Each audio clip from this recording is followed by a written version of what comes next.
사랑하고 축복합니다. 우리 옆에 있는 분과 인사하겠습니다. 빛 가운데로 나아가십시오.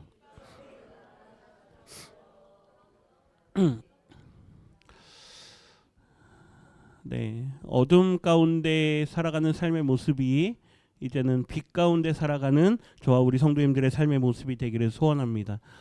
예수님께서 우리를 위해서 이 땅에 오신 이유가 바로 우리를 빛으로 인도하기 위해서인 거죠. 올해 표 다시 한번 보겠습니다. 주님의 빛 비추게 하소서. 주님의 빛 비추게 하소서. 두 가지 의미입니다. 하나는 우리에게 빛을 비춰 주셔야 된다라 그랬죠. 그리고 또 하나는 그 빛을 우리가 비추는 삶이 돼야 된다. 과거에 우리의 신앙의 모습들은 우리가 빛을 받기만을 원하는 그런 삶의 모습이 많았습니다. 뭐 우리가 늘 어려웠으니까 우리 한국 기독교 역사가 그래요. 우리가 워낙 가난했고 워낙 없이 살다 보니까 하나님 우리에게 빛을 주십시오. 그걸 다른 표현으로 복을 주십시오 그랬죠. 늘 받기만을 간구했습니다. 그런데 하나님께서 우리에게 빛을 주시고 복을 주실 때는 그걸 전하라 라고 하는 의미로 우리에게 주신다라는 걸 이젠 기억하셔야 될 줄 믿습니다.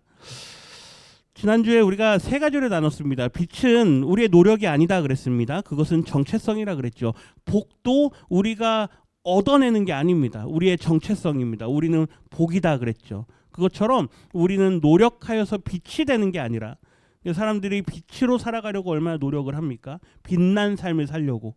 그래서 그렇게 빛나게 된 사람들을 두 글자로 스타라 그럽니다. 그러니까 스타, 연예인들 빛나잖아요. 그 사람들은 그렇게 노력해서 얻어낸 거죠. 그런데 그 빛은 내 노력이 시들어지거나 혹은 나의 어떤 잘못된 행동이 나타나거나 혹은 사회적으로 인정받지 못할 그런 모습이 드러나면 그 빛은 사라져버립니다. 우리의 노력은 한순간에 사라질 수도 있는 거예요.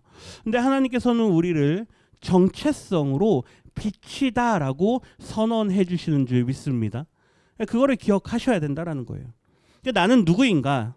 우리 공동체는 어떤 공동체인가? 이게 늘 우리 안에서 계속 질문되어져야 돼요.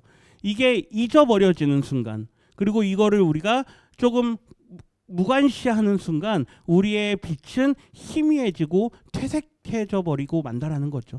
언제나 그 빛이 우리 안에서 밝게 빛나는 은혜가 있으시기를 부탁드립니다. 두 번째, 빛은 반드시 드러난다 그랬습니다. 빛은 감추는 게 아니라 그랬어요. 반드시 드러나야 돼요. 우리 성도님들이 가시는 곳마다 빛으로 드러나는 은혜가 있어야 된다라는 거죠. 세 번째는 그 빛의 목적은 오직 하나님께 영광이다. 왜 저기에 교회가 있어서 왜 십자가 불을 저렇게 밝히고 있는가? 요즘 세상 사람들은 십자가 빛이 공해라고 합니다. 네, 밤만 되면 막 뻘건뻘건 막 이런 것들이 있으니까 이제는 하얀색 LED로 또 다 바꾸라 그래요. 공해라고 이야기를 합니다. 빛공해죠, 빛공해. 그런데 왜 거기에 교회가 있는가? 하나님께서 우리에게 원하시는 그곳에 존재하는 교회의 목적이 무엇인가? 교회가 세상에 널리고 널렸는데 왜 우리가 교회를 이렇게 모여야 되는가? 이런 거에 대한 이유가 우리에게 명확하게 있어야 된다라는 거죠. 그게 없다면 우리가 모여봐야 아무 소용없는 그러한 모임이 그냥 사람들의 모임이 되고 말 뿐이라는 겁니다. 지난 시간에는 그래서 이 세 가지 우리가 말씀들을 함께 나눴고요. 오늘 조금 더 이어서 원래는 네 번째, 다섯 번째인데 그냥 새로운 마음으로 첫 번째, 두 번째에서 오늘 두 가지만 더 나누도록 하겠습니다. 빛은 어둠을 깨뜨릴 때 그 정체성이 더욱 선명해집니다. 다시요. 빛은 그냥 빛이 있다라고 해서 그게 의미가 있는 게 아니라 물론 그 자체도 의미가 있죠. 그런데 그 빛이 하는 역할을 통해 빛의 정체성은 더욱 선명해집니다. 지금은 빛이 다 밝으니까 그냥 밝다 이렇게 생각을 하시잖아요. 여기 지금 등이 하나 나갔습니다. 아마 LED를 이제 갈 때가 된 것 같아요. 계속 저는 저게 신경이 쓰입니다. 왜 그럴까요? 저 부분만 살짝 어두운 것 같아요. 빛이 그 역할을 제대로 못하고 있으니까 어두운 부분이 드러나는 거죠. 반대로요. 어두움이 가득한 곳에 작은 빛 하나가 켜지면 그 빛의 존재는 어떻게 될까요? 아주 밝게 드러납니다. 그래서 빛은 어둠을 깨뜨릴 때, 반드시 어둠을 깨뜨릴 때 그 정체성을 더욱 선명하게 드러내게 된다는 거죠. 우리 창세기 한번 볼까요? 창세기 1장인데요. 태초에 하나님이 천지를 창조하시니라. 1장 1절입니다. 그러고 나서 2절을 한번 보세요. 땅이 혼돈하고 공허하며 흑암이 깊음 위에 있다라고 말씀합니다. 이 흑암이라고 하는 단어가 히브리어로 호셰크라는 단어인데요. 이건 어두움이에요. 칠흑 같은 어두움이에요. 그냥 말 그대로 빛이 없는 상태. 정말 깜깜한 곳에 한번 가본 적 계십니까? 예, 있을 거예요. 한 번씩 경험이 있을 거예요. 정말 앞이 아예 안 보일 정도로, 뭐 더듬더듬해야 겨우 갈 수 있을 정도로, 더듬다가도요 정말 무섭잖아요. 그럼 어떻게 하는 줄 아십니까? 주저앉습니다. 그리고 네 발로, 죄송합니다, 어떻게 되나요? 손과 발을 다 무릎을 꿇고 기어서 걸어갑니다. 정말 무서우면 그렇게 해요. 그러한 깜깜함이에요. 흑암, 호셰크는 그러한 단어예요. 그런데 보세요. 3절과 4절 우리 같이 한번 읽겠습니다. 하나님이 이르시되 빛이 있으라 하시니 빛이 있었고 빛이 하나님 보시기에 좋았더라. 아멘. 하나님께서요 그 흑암, 호셰크의 상태에다가 이 오르라고 하는 건 이건 빛이거든요. 광명이에요. 빛이 있으라 말씀하시니까 어떻게 됩니까? 빛이 있게 됩니다. 그 다음이 중요해요. 빛이 누구 보시기에요? 하나님 보시기에 좋았더라. 우리가 창세기에 그 하나님의 창조 기사를 읽다 보면 첫째 날에 보시기에 좋았더라, 둘째 날에 보시기에 좋았더라 이렇게 나오거든요. 그런데 하나님이 마지막 날 인간의 창조 이후에는 심히 좋았더라 이렇게 말씀하세요. 그래서 좋았더라가 나오는데 독립적으로 하나님께서 좋았더라 하셨을 때가 있어요. 창조의 가장 처음 시발점, 그 처음 상황에서 언제 하나님이 좋아하셨냐? 빛을 만드신 다음이에요. 그러니까 하나님의 속성 자체가 빛이시기 때문에 어두움이 있는 걸 하나님은 그냥 두질 않으시는 거예요. 빛이 있으라. 우리 성도님들의 마음에 어두운 곳에 빛이 있으라 믿음으로 선포하시기를 주님의 이름으로 축원합니다. 어둠을 그대로 두면 안 된다라는 거예요. 내 마음에 어딘가에 어두운 그늘이 있습니다. 그러면 그 영혼을 향해서 빛이 있으라. 빛이 있으라. 계속 믿음으로 선포하시는 거예요. 출애굽기 한번 보세요. 출애굽기 보면 10장 21절인데 10가지 재앙들이 있어요. 이스라엘 백성들이 애굽에서 나올 때 하나님께서 바로를 향해서 계속 재앙을 선포합니다. 그러면서 흑암 재앙을 선포하는데 보세요. 21절 뒷부분만 봅니다. 애굽 땅 위에 뭐가 있게 하라? 흑암이 있게 하라. 이게 호셰크예요. 완전 칠흑 같은 어두움을 선포하라. 그 말씀이에요. 뒤에 보세요. 곧 뭐 할 만한? 더듬을 만한 흑암이라. 그러니까 이건 뭔 말이냐면요. 하나님께서 애굽을 심판하실 때 10가지 재앙으로 심판하실 때 그냥 단순히 그냥 재앙 혹은 어떤 하나님의 기적 이런 게 아니고요. 창조의 능력을 하나님께서 나타내시는 거예요. 너희 애굽아, 너 바로야, 너가 지금 내가 이스라엘을 보내라는 그 말에 순종하지 않는구나. 내가 창조 이전의 상태를 너에게 내리겠다. 그 말씀이에요.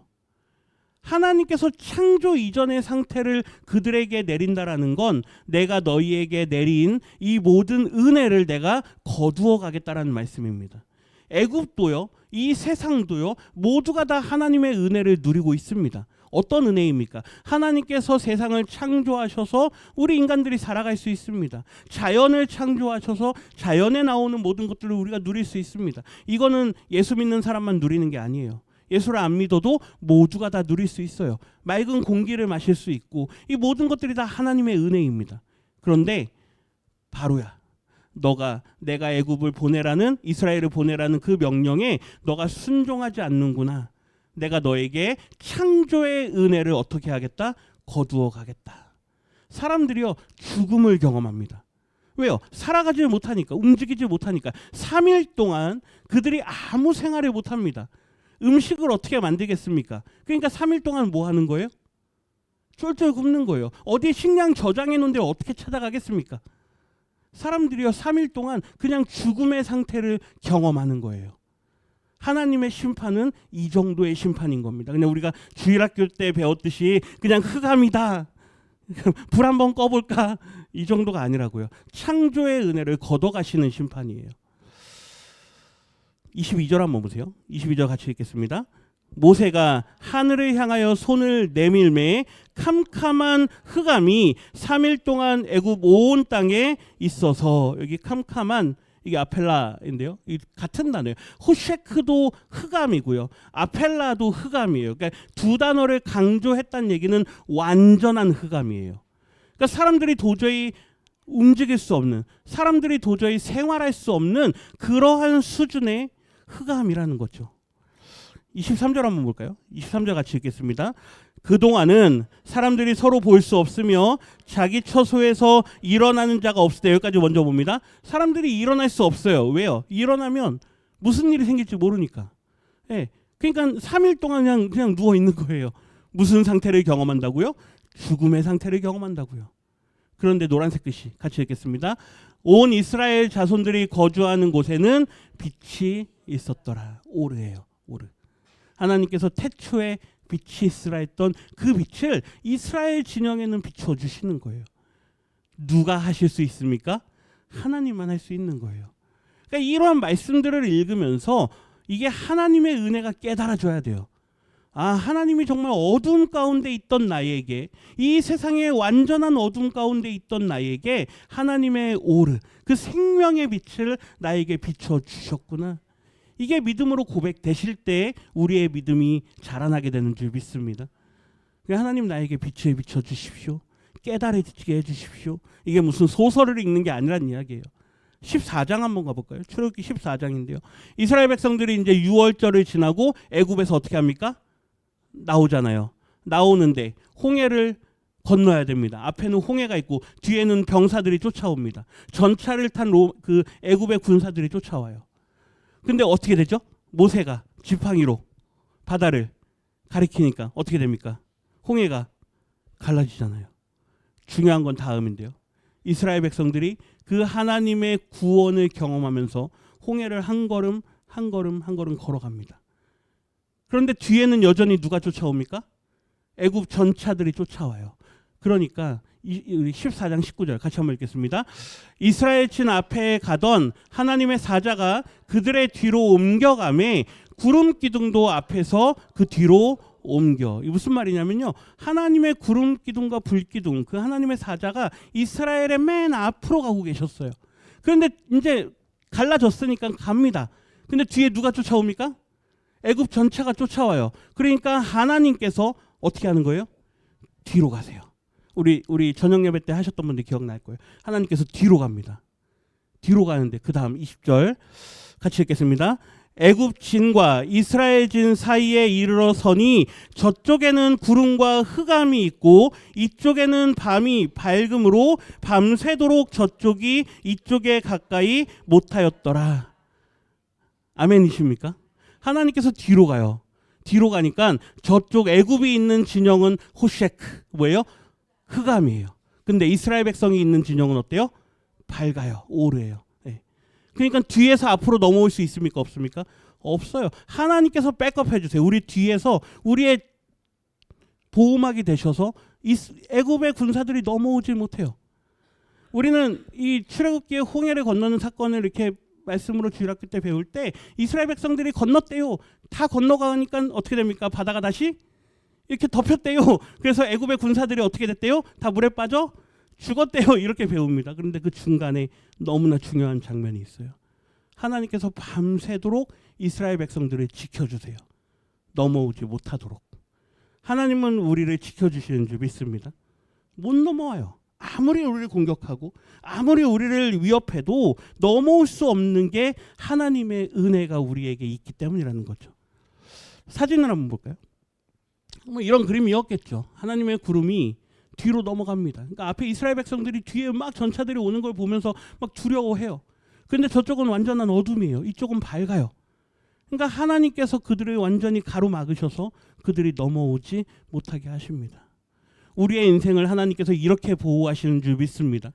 우리의 뒤편에서 우리의 벽이 돼주세요. 사단이 우리를 공격하지 못해요. 이사야 9장 1절 상반절만 봅니다. 전에 고통받던 자들에게는 이제 더 이상 뭐가 없을 거다? 호셰크, 흑암이 없을 거다. 왜요? 하나님께서 우리에게 뭘 비춰주시니까. 영광의 빛을 비춰주시니까. 그게 2절이에요. 우리 2절 같이 읽겠습니다. 흑암에 행하던 백성이 큰 빛을 보고 사망의 그늘진 땅에 거주하던 자에게 빛이 비치도다. 아멘. 흑암에 살던 백성들이 하나님의 영광의 큰 빛을 바라보게 됩니다. 그러니 사망의 그늘진 땅에 살던 그들이 이제 그들에게 영광의 빛이 비춰지니 이제는 더 이상 고통받지 않는다는 이야기예요. 우리가 전에는 고통받았어요. 사단의 권세 아래서 세상의 노예가 되어서 늘 어두움 가운데 살았습니다. 그런데 그 빛을 우리에게 비춰주시니까 이제 우리의 인생에 더 이상 고통이 없다라는 거예요. 이것을 기억하시고 믿음 가운데 살아가시기를 주님의 이름으로 부탁드립니다. 이게 우리 안에 믿어져야 돼요. 이 믿음이 있어야 내 인생이 지금 잠깐은 어려울 수 있습니다. 잠깐은 힘들 수 있어요. 그런데 그게 잠깐이 아니라고요. 그냥 그 순간 그게 내 모든 인생의 모두가 아니라고요. 제가 어디선가 그런 말씀 드렸는데요. 잘 된다고 해서 소망이 있다. 혹은 안 된다고 해서 소망이 없다. 그게 아니라 그랬습니다. 보이지 않는 곳에 하나님의 소망이 있는 줄 믿습니다. 눈에 보이는 걸로 따라가지 말라 그랬어요. 분명히 하나님은 보이지 않는 곳에서 역사하시는 하나님이세요. 하나님의 그 빛을 바라볼 수 있어야 된다라는 거죠. 요한복음 8장에 보면 예수님께서 이렇게 말씀하세요. 나는 세상에 보다 빛이다. 예, 나는 세상의 빛이다. 요한복음 1장에서 어두움에 비추는 빛이라 그랬어요. 그런데 이제 뒤에 보세요. 나를 따르는 자는 어디에 다니지 않고요? 어두움에 다니지 않고요. 이제 더 이상 어두움의 일을 하지 않는다는 이야기예요. 어두움의 그 길에 다니지 않고 생명의 빛을 얻게 될 것이다. 예수님을 믿으시기를 부탁드립니다. 지금은 이 소리가 막 이렇게 뜬구름 잡는 소리 같을 수도 있어요. 도대체 저게 뭔 소리냐? 뭐가 비치고 뭐가 어둠이냐? 그냥 내 인생은 지금도 어두운데 그럴 수 있어요. 그런데 계속 기도하세요. 하나님, 나에게 빛을 비춰 주십시오. 내 인생에 빛을 비춰 주십시오. 내 인생이 밝아지게 해 주십시오. 이전에는 어둠이었는데 이제는 빛으로 살아가게 해 주십시오. 하나님 앞에 기도하시기를 부탁드립니다. 그 은혜가 우리에게 임할 때 오늘 베드로전서 2장 9절의 말씀이 우리의 인생 가운데 실현되고 그 말씀이 우리의 신앙의 고백이 될 줄 믿습니다. 한번 읽겠습니다. 베드로전서 2장 9절. 너희를 어두운 데서 불러내어 그의 기이한 빛에 들어가게 하신 이의 아름다운 덕을 선포하게 하려 하심이라. 아멘. 이 앞에 보면 너희들은 왕같은 제사장이다. 너희들은 거룩한 나라다. 너희들은 소유가 아니었는데 이제는 소유가 된 백성이다. 막 그런 말씀을 해요. 그러고 나서 왜 하나님께서 우리를 그렇게 부르셨느냐? 우리가 전에는 어둠이었는데 왜 이제 우리를 빛으로 우리를 부르셨느냐? 그 이유가 이거예요. 어두운 데서 불러내어 그분의 그 놀라우신 빛에 들어가게 하신 뒤에 하나님의 아름다우신 그 덕, 하나님의 아름다우신 사랑, 그 하나님의 놀라우신 은혜를 뭐 하라고요? 선포하라고요. 선포하라고요. 전하지 않으면, 우리 성도님들이 선포하지 않으면 이 세상은 그걸 알 수 없는 줄 믿습니다. 성도님들이 선포하셔야 돼요. 그러니까 전도한다는 게 뭐 대단한 게 아니에요. 그냥 빛으로 뭐 하시면 돼요? 그냥 사시면 돼요. 네, 빛으로 사시면 돼요. 어둠으로 사는 게 아니라 빛으로 사시면 돼요. 그럼 빛으로 사는 게 뭘까요? 올 한 해 동안 계속 말씀으로 나눌 거예요. 도대체 빛으로 사는 게 뭐냐? 이번 한 달은 제가 개념 정리하는 겁니다. 하나님께서 왜 우리에게 빛이라고 말씀하셨는가? 그걸 전하게 하기 위해서. 네. 두 번째인데요. 우리 두 번째 같이 읽겠습니다. 빛은 자신을 들여 길을 만듭니다. 네. 빛은 그냥 길을 만들어내지 않아요. 언제나 자신의 빛을 보냄으로 그 길을 만들어냅니다. 혹시 어두운 길 이렇게 하실 때 뭐 후레쉬 없냐 막 이렇게 찾으신 적 있으십니까? 핸드폰으로 라이트 이렇게 켜시잖아요. 그러면 그게 이렇게 직선으로 쫙 퍼져갑니다. 그 순간 길이 만들어집니다. 네, 그거 생각하시면 돼요. 빛은 자신을 내어놓는 거예요. 그 빛이 스스로 나가는 거예요. 그럼으로써 뭐가 만들어집니까? 길이 만들어져요. 우리 출애굽기 13장에 보면 아까 그 10장과 14장 사이인데요. 노란색 글씨만 보세요. 여호와께서 그들 앞에서 가시며라고 말씀합니다. 그러니까 이스라엘 백성들이 40년 동안 애굽에서 나와서 광야길을 다닐 때 언제나 그들의 행진해 나가는 모습은 언제나 동일합니다. 누가 맨 앞에 가십니까? 하나님께서 맨 앞에 가세요. 우리는 구름 기둥과 불 기둥으로 이해를 하고 있어요. 구름 기둥과 불 기둥은 하나님의 임재의 상징입니다. 그러니까 하나님께서 맨 앞으로 나아가시는 거예요. 하나님께서요, 길을 만들어 가세요. 그 길을 만들어 가시는 그 하나님을 보고 따라가는 게 우리의 삶인 줄 믿습니다. 내가 길을 만든다, 내가 없는 길을 개척한다, 아니에요. 그 길을 만들어 주시는 분은 누구십니까? 하나님이세요. 그래서 22절 한번 보세요. 22절 같이 읽겠습니다. 낮에는 구름 기둥, 밤에는 불 기둥이 백성 앞에서 떠나지 아니하니라. 아멘. 앞에서가 중요해요. 앞에서. 예. 필요할 때는 아까처럼 하나님께서 어디로 가세요? 뒤로 가실 때도 있어요. 그런데 하나님은 언제나 어디에 계세요? 앞에 계세요. 그러니까 우리가 하나님보다 앞서갈 수 없습니다. 시간도 앞당길 수 없고요. 하나님이 가시는 만큼 가는 거예요. 하나님께서 허락하시는 만큼 따라가는 겁니다. 하나님께서 내주신 그 길만큼 걸어가는 게 우리의 인생인 줄 믿습니다. 이 길을 가셔야 돼요. 자꾸 내가 길을 만들어 보겠다. 하나님께서 허락하지 않으신 길을 내가 자꾸 만들어 보겠다 하면요, 계속 부딪혀요. 계속 부딪힙니다. 우리가 사도행전을 읽어보면 사도 바울이 선교 여행을 다니는데 어떨 때는 사도 바울이 저기 건너편에 있는 마게도니아 지역으로 갈까 아니면 어디 이쪽 아시아로 갈까 막 하는데 성령께서 막으실 때가 있어요. 그러다가 환상을 보여주시면서 아, 저긴가 보다 이렇게 넘어갈 때가 있어요. 하나님께서 우리의 길을 때로는 막으실 때도 있습니다. 그럼 인생이 다 끝나나 보다 뭐 이렇게 생각해요. 내가 막 열심히 준비하고 계획했는데 이게 잘 안 됐습니다. 그러면 내가 하나님이 나를 도우시 않으셨나 보다 막 이렇게 생각을 합니다. 아니에요. 때로는 하나님께서 우리에게 여기가 아닐 수도 있어. 때로는 이 방법이 아닐 수도 있어. 이렇게 우리에게 막으실 때도 있다고요.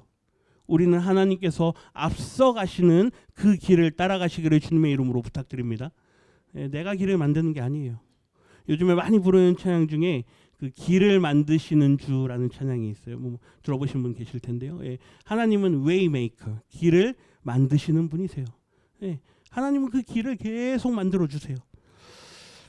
요한복음 8장 한번 볼까요? 24절인데요. 내가 진실로 진실로 너희에게 이르노니 한 알의 밀이 땅에 떨어져 죽지 아니하면 한 알 그대로 있고 죽으면 많은 열매를 맺느니라. 아멘.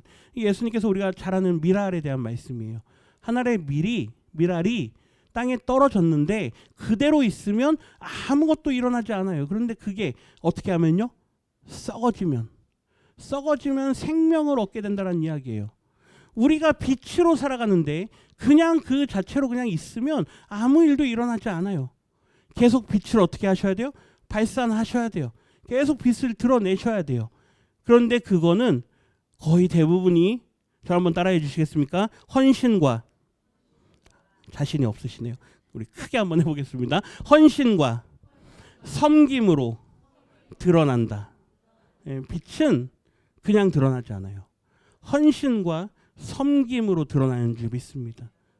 뭐 성도님들 마음에 믿음 있는 거 다 알아요. 예수님 잘 믿는 거 다 압니다. 근데 그게 어떻게 드러나냐 이거예요. 예수님 닮은 삶으로 드러나는 줄 믿습니다.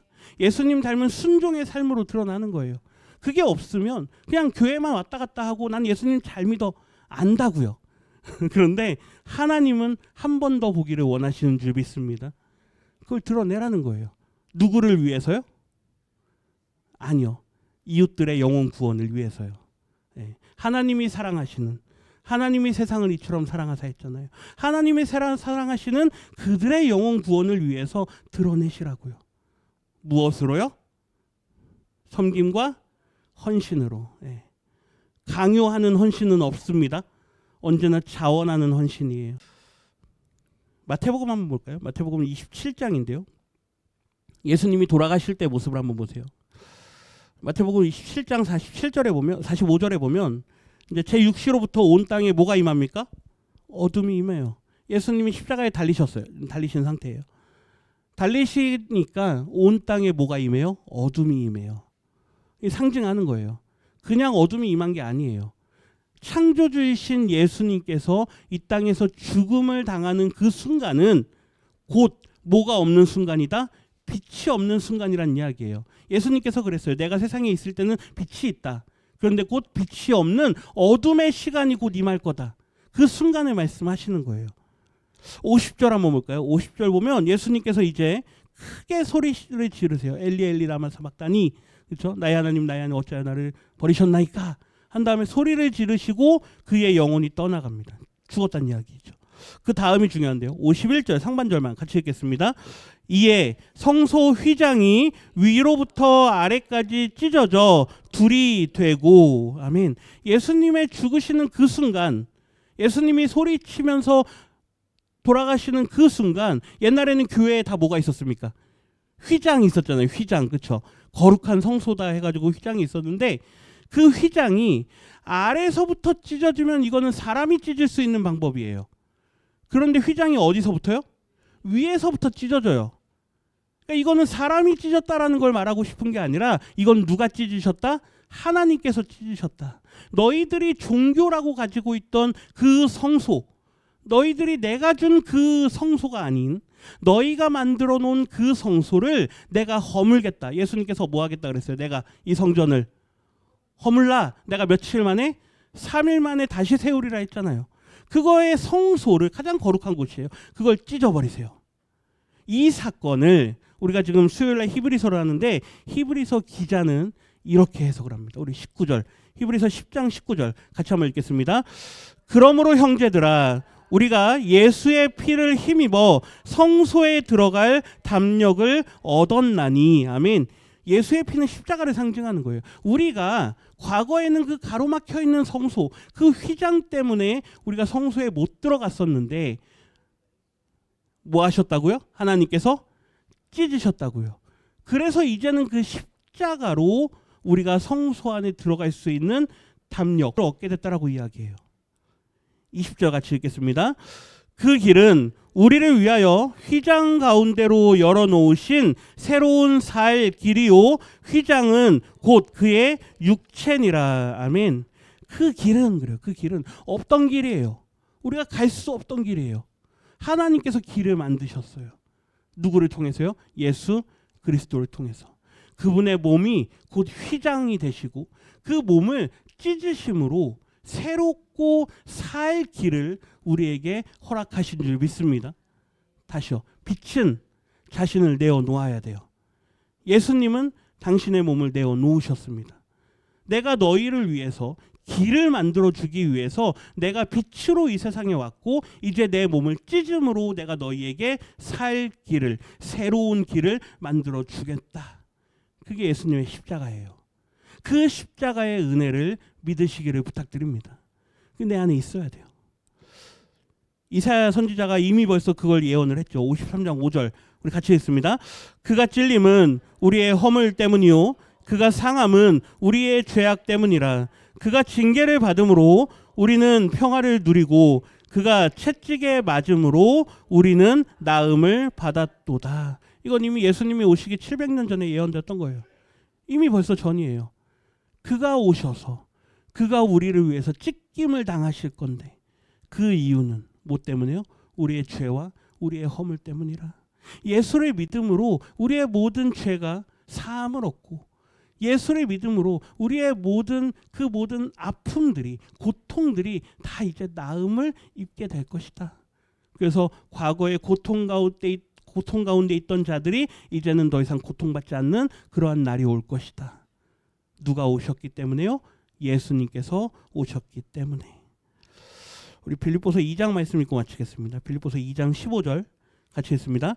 이는 너희가 흠이 없고 순전하여 어그러지고 거스르는 세대 가운데서 하나님의 흠없는 자녀로 세상에서 그들 가운데 빛들로 나타내며 16절 상반절 생명의 말씀을 밝혀. 무슨 말입니까? 앞에 15절 다시 보세요.